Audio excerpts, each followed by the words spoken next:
বর্তমানে কি অবস্থায় আছেন? আলহামদুলিল্লাহ স্যার, এখন আমি আগের থেকে অনেকটাই ভালো আছি। আগে যেরকম মাজা বেঁকা করে মানে পা আর একদিকে দিয়ে হাঁটতাম, আল্লাহর রহমতে এখন অনেকটাই ভালো আছি। মানে প্রায় 80% আল্লাহর রহমতে আমি এখন একটু ভালো। আসসালামু আলাইকুম। আমি রাকিবুজ্জামান, আমার বাসা কুষ্টিয়া জেলা কুমারখালী থানা। আসলে আমি দীর্ঘদিন ধরে আপনার এই কোমরের মাজার হচ্ছে এই বলের সমস্যায় ভুগতেছিলাম, যেটার নাম হচ্ছে এভিএন। আসলে এটা আমি রাজশাহী থেকে অনেক ওষুধ খাওয়ার পরেও আমার মানে অসুখটা নিয়ন্ত্রণ হচ্ছিল না।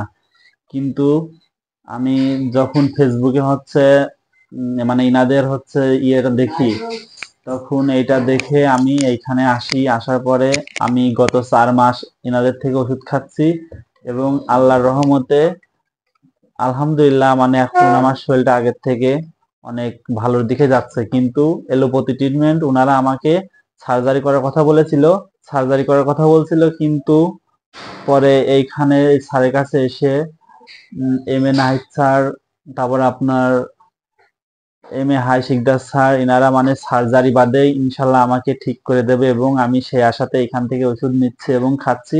আজকে আমি ওষুধ নিতে এসেছি, গত 4 মাস যাচ্ছে আমার ওষুধ। বর্তমানে কি অবস্থায় আছেন?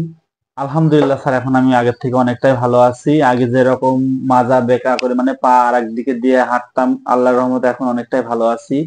মানে প্রায় 80% আল্লাহর রহমতে আমি এখন একটু ভালো। যাক, আলহামদুলিল্লাহ, আরো সুস্থ হবেন সেই শুভকামনা করি।